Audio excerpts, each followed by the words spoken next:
So everybody, how you doing? Good? That's fantastic. So am I. Well, not really. I'm kind of sick. Trying to hold it off though. Trying to hold this cold off. Medicine, lots of water. I'm gonna beat it. I'm gonna beat it. It could be allergies too. I don't know.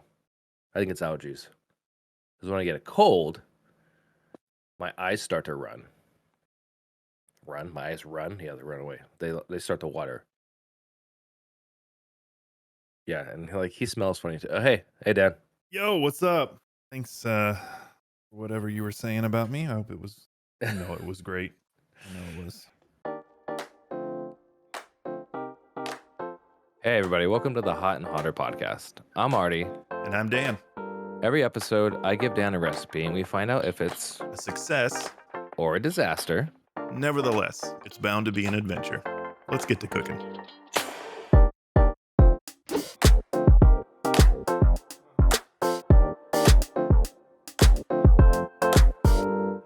It's always great Always. because you're a Right. great guy. Okay. All right. Now we can tell you're really being sycophantic. Dan! Coming right out of the gate, are you? I gotta keep you on your toes. Yeah. Good job. Your tippy toes. My tippity toes. All right. How was your week? It was good. It was good. You know, started working out, and I think I either have allergies or a cold. I think allergies because, like I was explaining to my camera to nobody, when I get a cold, my eye starts to water. Only my left eye. Only my left eye. No idea. I don't know. I don't know. Yeah. So I think I have allergies right now. That's a telltale sign of you're getting a cold. Mhm. It's just that the left eye leaks. The left eye. Well, if I'm like stuffy and stuff, but my left eye is watering, that's a cold. Okay. Have you ever done the neti pot stuff? Yeah, I have. Maybe that will free up the right eye? I don't know. Right? Oh, great. So then I have a cold. I'm crying in both eyes. That's Yeah, you great. might as well weep. I Might mean, as well get it all out. it's not just a health cleansing, it's an emotional cleansing as well. It's that emotional cold, I think the world's been living on that for the last decade. right? All right. So I'm glad you had a decent week. I'm sorry you're not feeling too well. It's okay. It's It'll it's go. it's windy right now, so I think it's just allergies. I'll get over it. Yeah. How Cool. are you? How have you been? How was your week? It's been going well. As a summer project, the kiddo and I have been trying to get into the YouTube space. I'm trying to do Mm-hmm. things that fire his brain because he's Yeah. not in school right now, and so um, a lot of producer and talent fights. I mean, he does seem like he's very hard to work with. Yeah, he's always in this. Well, the cool thing is I can, unlike a professional setup, I can actually send my talent to his room for timeout. I told you we need 3 more scenes. I don't want to. Go to your room. I should put a thing on his door that says trailer. So, S- Just star. yeah, just a star. But no, we've been putting out some videos. I built like a little magnetic marble wall, and I'm Mhm. doing some challenges with those. And he's doing Lego builds, just stuff to. He's shown a little interest with some YouTubers that he's found, and I'm Yeah. trying to keep him focused on the positivity and Mhm. and how to handle it maturely as much as we can in today's technology age. Yeah, that's a good idea. And the video that you posted, it's good. I like it. It's Thank very you. entertaining. Well, and I'm also learning in editing. So between this podcast and those videos, it's Mhm. been an educational ride. But we are here to talk Yeah. about food. And I'm going to go ahead and defer to you to let you introduce slash go through the history first because I am German, but I don't know how to pronounce this word. I know we're doing German soft pretzels, but Yes. what is the actual name that you have for us? So, excuse me. Again, I'm gonna screw it up, so everyone's used to that by now. But I believe it's Bretzel or Bretzen. I So would, Bretzel I or would, Bretzen are the two ways it's said. is that an L or an I before the N? I don't. I assume it's an L, but it's German, so Yeah. I Because think if it's so Bretzel, but with the accent of Bretzen. Bretzel. Bretzel. It's like, wow, what was Yeah. that? What am I, Dolph Lundgren? That was terrible. I don't know. I'll have to ask some of my family. They were a strong German background. I'll have to look into that. Anyway, go ahead. Sorry. Yeah, but I do know, so in southern Germany, Bretts, just Bretts, they'll call it that. Um, this one is kind of weird. It's all over the place. So some think it's the origins of the soft pretzel, the Bavarian pretzel, is actually from Italy. Italian monks invented pretzels as a reward for children who learn their prayers. So that's why they're shaped like that. It looks like hands crossed, like praying.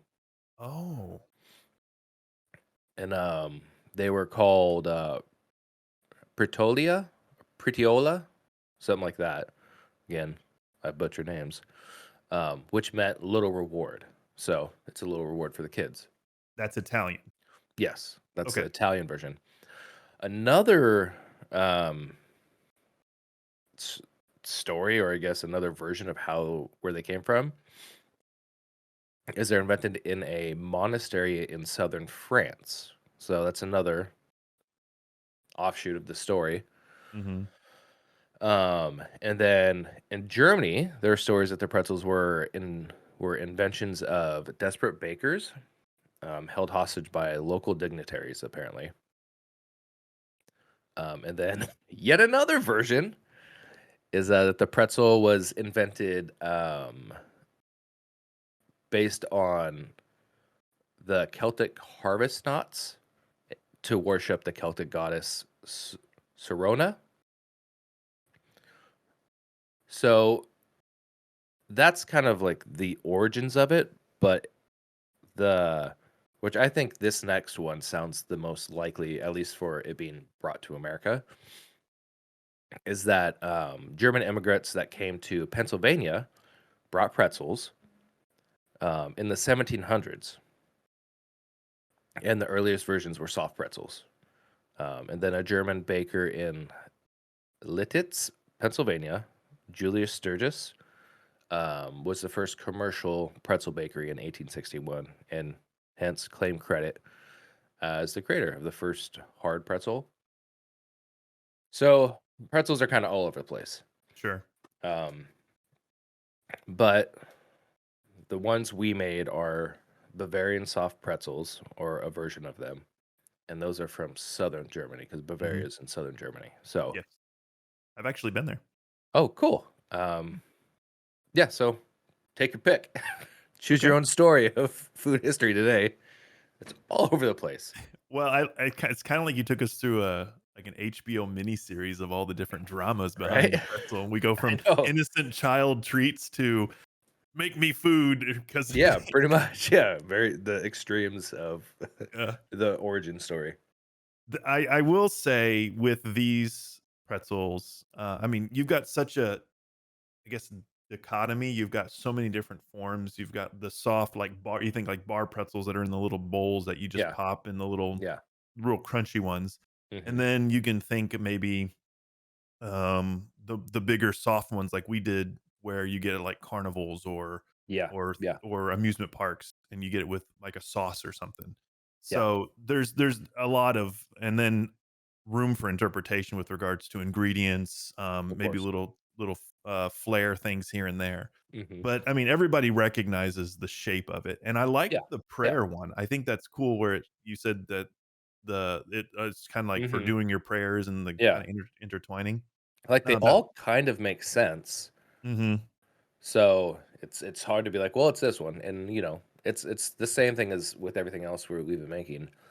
It's like a word of mouth thing. No one wrote down the Sure. first pretzel, type of deal, so No, it's really cool, I like it. I think it's really interesting. The Did you have anything else before I jump into nope, the that recipe? was it. Okay. That was it. Um, this specific recipe, it says German soft pretzel. Did you have a source that you wanted to maybe mention, or is this your own, or just curious how you came So, up across this one? with this one, I made, little pretzel balls before, and they're just soft pretzel balls, and that was just an amalgamation of all the different pretzel recipes I looked up, and just like before, I tried to find the things that were the same, so then I would build a recipe off of that. Gotcha. The one thing that is not the same is I don't I guess I would say industry standard because when they make these in mass or like even at like real bakeries, they use lye. So that being said, lye is very corrosive, Mhm.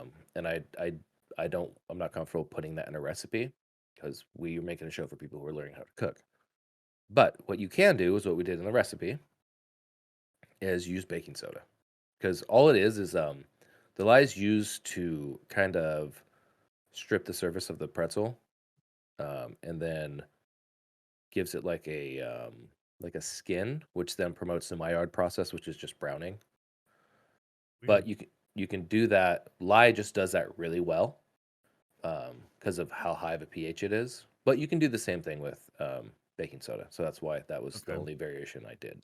So I'm gonna say this comparison because it helps me compute this. I'm not Yeah. encouraging anyone to consume what I'm about to say, but is the lye kind of like a paint thinner to the Yeah. exterior Yeah. of Yeah. the Yeah. okay. I mean, so lies and things like drain cleaner and stuff. Yeah. It's very corrosive. So Like, you have to use gloves whenever you handle it. yeah, so like when you use it to make pretzels, you have to use gloves and wear eye protection Oh, because okay. the pH is so high. Because it can irritate your skin and it can cause eye damage if it gets in your eyes. Sure. And you're dunking pretzels in it, so splash up is possible. But baking soda has a pH that's enough to do something similar. Okay. So So that's the you're only just variation. sorry, you're kinda curing the coat the outer coat of the pretzel for browning. Okay, cool. Yes, correct. And of course, everyone would probably say something very common with a pretzel is that dark, Yeah. brownish, Hmm. almost, kinda reddish tint to it, and then the Yeah, yeah. crunch on the outside. Hmm. Okay, cool.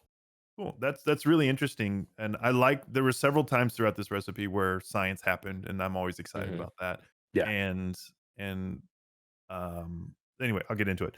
So I did the kind of ingredients real quick. We had 6 tablespoons of baking soda, which was really interesting how you had me do this. Half a cup of lukewarm water, one Yep. teaspoon of brown sugar, which I noticed you changed from granulated sugar, by the way. Yes. And there's a reason I did that.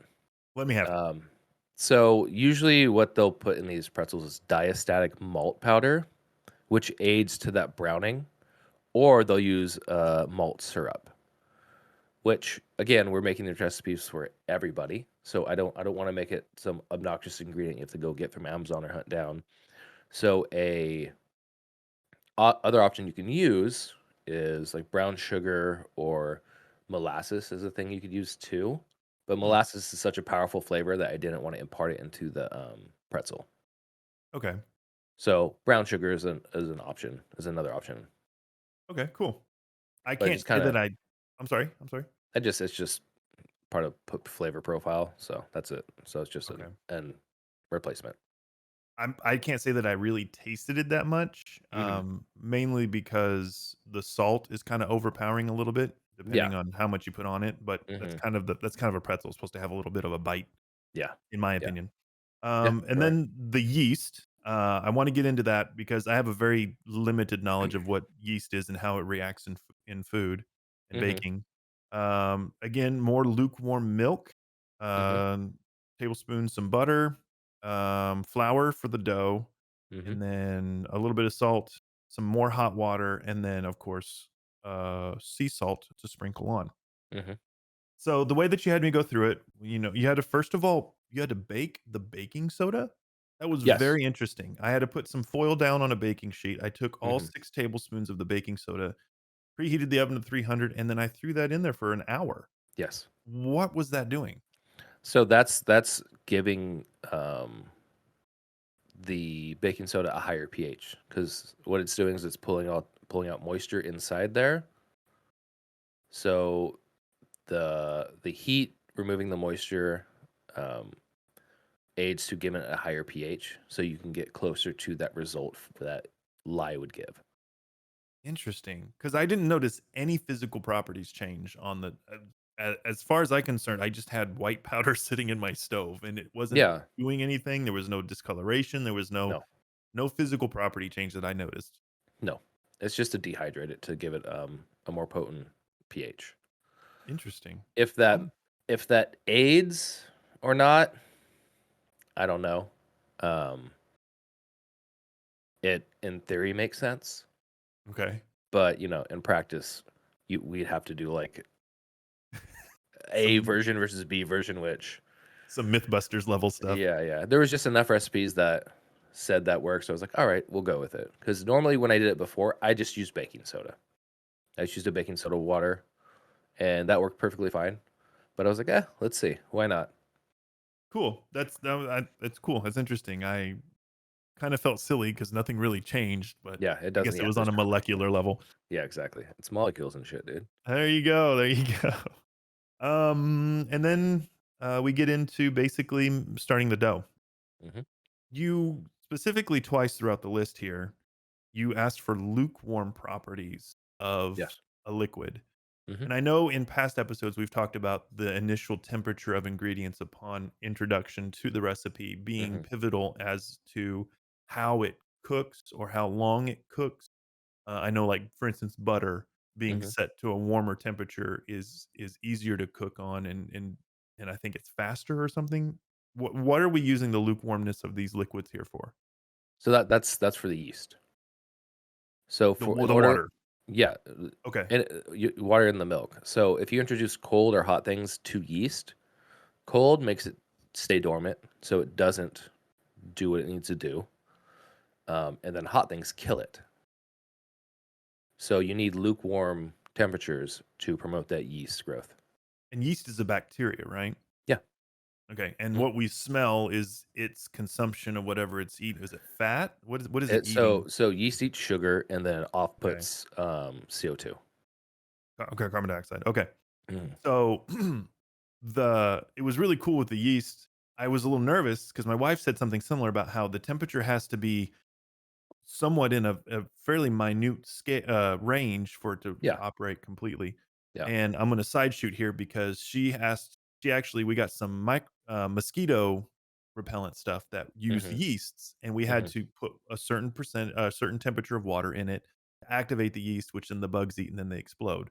It's a very gruesome way, but that's how it works. That They're sounds cool. attracted to the CO2, and so they Okay. go into it, and then they eat some of the yeast, and then they Okay. literally so, um yay, Mother Nature. But the thing is, she told me how the ingredients were very specific about the temperature, and she had to Yes. make sure she was and literally 5 degrees. And Yeah. it's very interesting how you can just say lukewarm here, and someone that's not as experienced, I didn't know exactly what temperature that should have been. So, what would lukewarm be to you if you were to put it on a scale? It's by touch. So that's why I say lukewarm, because if I were to say, "Hey, get me a cup of lukewarm water," you can know what that is by feel. Okay. So it's in the range of like high 70s to mid 90s. You don't want to go above like 95 because that may be too hot and will kill off the yeast. Anything below Okay. that mid 70 range, it's not warm enough to kind of activate the yeast. Okay. Well, I think I did it okay because when I did add this in, you gotta Hmm. add the water, the brown sugar, and then Hmm. you add the yeast, and you have to let it stand for 10 minutes. Hmm. Um, at about minute 4, this brown cloud formed Yeah. rather quickly, and Yeah. the first 3 minutes, I'm just sitting there just looking at it. He says there should be bubbling. There was no bubbling. Hmm. Nothing was happening, and then all of a sudden, it's like an alarm went off, and Yeah. everything just fired off there, and it was I watched this, like, puffy thing kind of Yeah. form. It was really cool, Yeah. and then, of course, the smell with regards to you can smell the CO2 Yeah. too kinda coming off of it. Yeah. You get that very bready smell, Yes. the yeast smell. Yep. And then you add the milk, and then you stir it all together. Hmm. So, I wanted to ask you, you said to do this all in the mixing bowl with the Hmm. mixing with the dough attachment if you have a Yeah. stand mixer. At which point do you hand mix and then switch to the bowl mixing itself? So I just throw it all in the bowl and just mix it. So you start in low, and then once it starts to combine, you can turn it up to like low medium, and you're done when the dough no longer sticks to the edges of the bowl. It's still tacky, um, because this type of dough, bread dough in general, it's always kinda tacky. Sure. But yeah, that's it. And if you were to hand mixing it, you'd hand mix it, or not hand, but with the tool or whatever. If you're Yeah. not using a stand mixer, you would mix it until it's like a shaggy dough, and then you'd pour it on a work surface and you work it with your hands Need it. until it Okay. was the um that same smooth consistency. That's not it's still a little tacky, but not like sticking to your hands like goop. And you need it Cool. until it hits that consistency. Cool. Then I did it right. So Good. before I added the flour, I mixed by hand the milk, the water, and the yeast. And then I actually Okay. put one, like half a cup of flour in there just to Yeah. kind of get it started. And then Hmm. I put it on the stand mixer. And I didn't dump all 3 cups in at once. I've kind of, through recipes with you, learned that you kind of Hmm. want to add kind of gently when it comes to these doughs to kind of keep an eye on it as it's going. Um, Well, yes and no. So okay, really the reason you add it slowly is really to help prevent a mess. So if you turn on the mixer sure. and then you just start throwing whole cups in there, it's gonna shoot flour up and everything like that. So the easiest way to do it is to put it all in there at the beginning, turn it on low, and then it will slowly mix everything together. Or Okay, the other option is turn it on low, stop it, put your flour in at a time until all of it's in there. But that's really just to help like not make a mess because mixers will shoot dry ingredients up because that's what okay. they do. Cool. Well, then I'm really excited because I think I nailed this dough. I really Okay, do. nice. Because everything that you described and how you said what you described earlier was how it went. I kind of trickled in the cups of flour Hmm. and the salt and all that. And you're right, it's tacky, but it's very non-committal. It's like, Yeah, yeah, I like, nah, I'm over it. So yeah, like it'll yeah, cling to you and then it'll just let go. yeah. A lot like my early relationships. But the thing that really was cool about it was the bowl was basically empty. Hmm. It like, everything had incorporated, and there was very little residue left in the bowl, Yeah. and it wasn't even sticking to the hook as much anymore. It was just Hmm. kinda being pushed around, and that's kinda Yeah. how I took it as a sign that it was done. Yeah. I took it out, and it was smooth, it was a stretchy. I needed it, like, once or twice just because I kinda wanted to feel Uh what it huh. felt like in my hands with Yeah. regards to the texture. Because Yeah. I You was should do that. this was the most confident that I'd ever felt with dough, and we've done Hmm. several dough, and I know that different dough types have different levels of, well, just different levels of variance, Yeah. and temperament. And so this was interesting, and I felt kind of confident about that. Then I covered it, and I actually did I tried to, I don't know what it looks like yet. I did a time lapse of it Hmm. rising, and I wanna see how that looks because Oh, it nice. literally doubled in Yeah. size. Yeah. So that was pretty cool, and then you cover it. What's the point of covering it while it rises, and why did you say specifically to put it in a warm, draft-free place? So for the dough to keep rising, it needs to be warm. If it's Okay, cold, because it has to do with how the yeast is working. It's still working. That's why it rises, because the yeast is still eating sugar and still putting off CO2, so it's still making the dough get bigger. If you put it in a cold spot, yeast goes dormant, stops rising. okay. So it needs to be warm, and then you cover it just to keep warmth in it more. Okay. So What about moisture? Is moisture good, bad? Because there's some natural mhm. condensation that happens, Yeah, and I didn't know if that would hinder or help or whatever. no, it's fine. Okay. But that's part of the reason you cover it is you keep that all contained. Okay. Okay. Well then, yeah, I was really excited about that. By then excuse me, by then the baking soda was done. Took that out and I had to change the oven to 425. Hmm. And then came the making of the dough, which was really cool. Everybody got a little piece. Ashley came in and she did 1 or 2. Nice. She actually did the throwing up and twisting in midair and landing down with the pretzel that you see the professionals do, if you've Hmm. ever seen those. Yeah, Owen and I, we keep our feet on the ground, and we yeah, just yeah. made it on the countertop, and yeah, we all had our own, and Nice. it was a lot of fun. We did do something additional, Artie. Okay. We did something a little bit different, but I'll add that as soon as we get done with the brine or the not the brine, the baking soda Mhm. thing. I don't know why I said brine. But the after we roll it and we shape it into the pretzel shape, you told us to take hot water and that baking soda, Mhm. put that together, stir it until it's dissolved, Mhm. and then you you literally dunk the pretzels into this water solution. Yes. And then you let them dry, or not dry, but you shake off all the excess, and then you set Mhm. them on the parchment paper. Yeah. Um, so earlier in the show, you said this is performing a coating that Yeah. strips and allows for browning. Yeah. Okay. Then you sprinkle some salt on it, and then you Mhm. throw them in the oven for about, oh, actually, you let them sit for 30 Yes. minutes 30 after minutes. the bath, Yep. which is why. They form a skin. Okay. So This is that bath kinda strips the outer layer of the dough a bit, and then when it air dries, forms like this gelatinous skin, okay. and then that all is to promote the Maillard process. It's all to promote browning. Cool. Okay.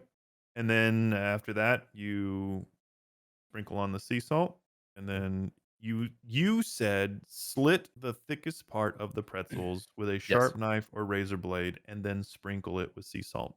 Yeah. The way that my dough was looking, it had natural, for lack of a better term, and I'm sorry if this offends, it had like stretch marks, like what I'm assuming Mhm. you were trying to kind of emulate and then give like little depth, and I don't know, is that artistry or is there an actual science behind doing that? I believe it is so that when it rises, it splits at the bottom and gives it that pretzel look. Okay.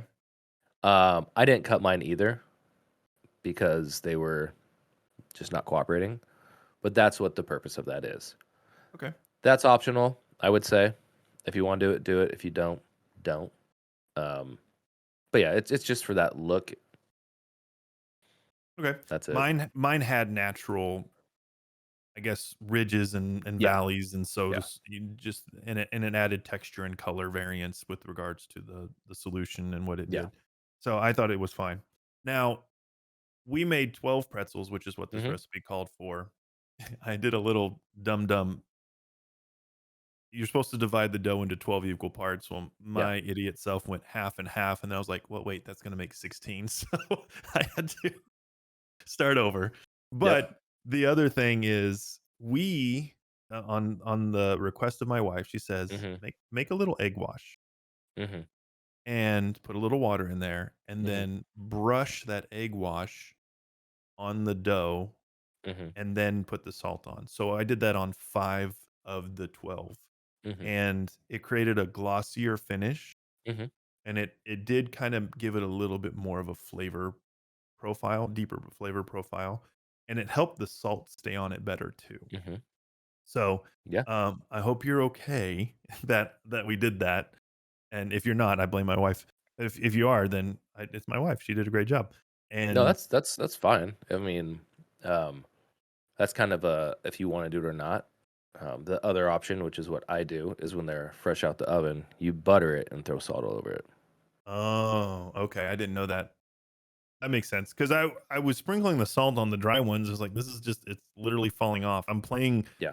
I'm playing a carnival game of if I can rest the ring on top of the it's such a Yeah. Yeah. Mhm. hard it's such a curved surface, it doesn't stick on it too well. Yeah. Yeah, But but ultimately, either way works.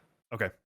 Well then, yeah, and we had our pretzels, they were good. We were Mhm. really excited, they smelled amazing, Yeah. and they're better warm. Yeah, of Uh, course.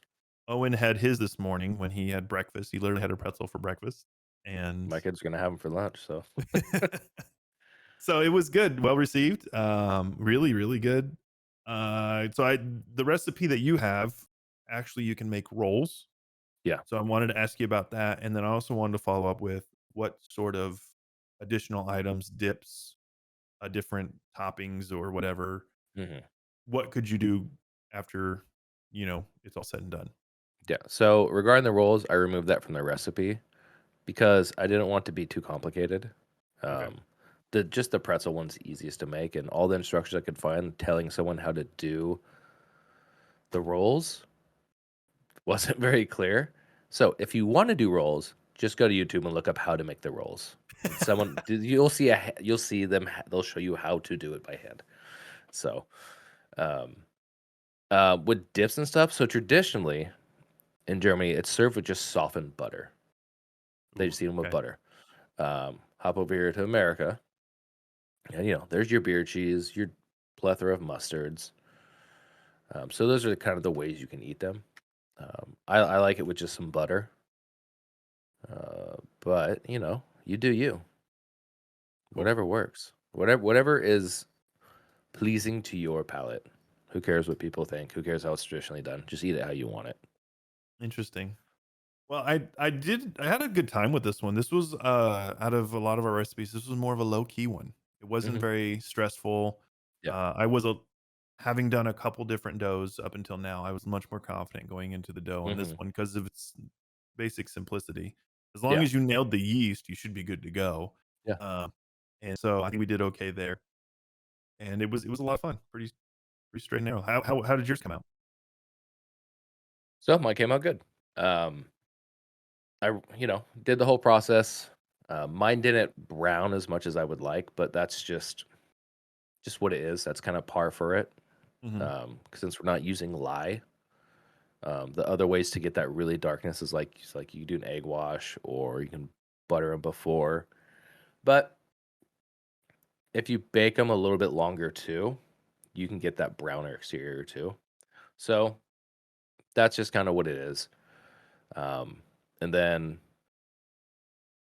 like I said, at the end, I butter mine and throw salt all over it because that's the way I like to eat them. But yeah, everything went well. I mixed the dough up. As I said before, just did it all in the mixer. Rolled them out. That's the funnest part about doing this is rolling them out. Because Absolutely. at first you're going slow because you want to be like make sure you're doing it well. Yeah. Towards like the third one, you're just like do do do. I'm a professional. Flip it, do it, pinch it, move on. Yeah. Um, but yeah, and then baked them. They came out delicious. Everybody liked them. So I was so it's surprised at how easy they were to make with regards to yeah, it's not rolling them. complicated. Yeah, because you look at a pretzel and you're like, "That's a pretty intricate little," and Yeah. if you don't know how it works, Hmm. but literally just corkscrew the end twice and flip it up and you got it. Yeah. And I was so That's it. surprised I sent you a picture. I was like, Hmm. "What is this? I Yeah. made a pretzel." That's it. It's easy. Yeah, And it's fun. yeah. So the way I wrote this recipe is that you rolled out to I think I said 16 or 18. 18, 18 18. inches. So the longer you roll it out, the bigger your pretzel will be. Makes Um, sense. but with that, you would have to adjust the size of the dough ball you're making. So depending on how big you want your pretzel, that change the weight of the dough ball you make originally. Okay. So mine, I think mine ended up being 16, and I roll them. Mine are like some little fatties. They're not like big, beautiful. They're like little. You can see they're pretzels, but I just there's like little chunkies. So I like it. I like them like that. That's cool. That should be your, if you ever do a pretzel line, little chunkies. Little chunkies. Artie's chunkies. Artist. I like it. The hot and the hotter version. There you go. Chunkified. Yeah, yeah. So it was easy. Came out smooth. Yeah, pretty straightforward. Really cool. Just I would recommend this to anyone. The supplies aren't really hard to get. You No. can, I mean, the fancier thing is the stand mixer, to be honest. Yeah, which you But don't need. no, you don't need that. It just makes things a little bit easier. Yeah. The uh the factor of, you can do this with your kids. They can Hmm. have fun with it. Yeah. And they're really nice. I like the idea of doing dishes that are kinda like side dishes or little Yeah. fun things. Yeah. Anytime I'm tasked with making a main course, I get much more nervous because that's like the Hmm. focal point of the meal. But Yeah. these, you can show up at a party and set them down, and people go, "Oh, who made the pretzels? Oh, Yeah. it's not as big of a, you can be the likable one as opposed to the scrutinized one." Yeah. And so this is a great idea if you wanna maybe make these for, like, a party or if Mhm. you wanna do something just like a snack, Yeah. something like that. And also, if you don't wanna make the pretzel, just roll it out and cut it into little pretzel balls. Same process. Yeah, Dip them in the water, bake them. You'll you'll have little pretzel bites. So yeah, perfect. so Cool. once you make the dough, you can do whatever you want with it, really. That's cool.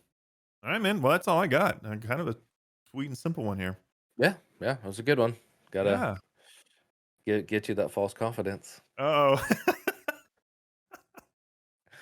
All right, Mr. Taskmaster. Tell the people where they can find us. So you can find us on all the social medias. It's Hot and Hotter on Twitter, Instagram, TikTok, YouTube. We have a we have a channel there where we upload our videos.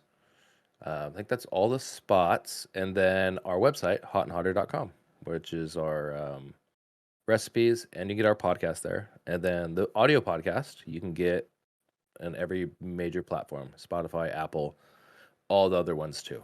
And if you listen to it, make sure you rate it too, because that helps us. Yes, please. We're starting to pop up on general searches. I like to do Google searches to see how Hmm. we, where we fall within the Google juice, as my wife calls it. Yeah. And our metrics seem to be doing much better, and that comes from you guys helping us out with Yes. liking, commenting, any and all of that interaction goes a long way in Yeah. helping us get visibility. So thank you so Yeah. much for that. Totally. Okay, well, that's all I got, brother. What are you doing? Oh, he's yelling at kids. Perfect the whole time. That's all God. right. In the audio version, I'll edit that out. It'll Yeah. never Right. happen. Never happen. Anyways, as always, everybody keep cooking. Take care. Bye.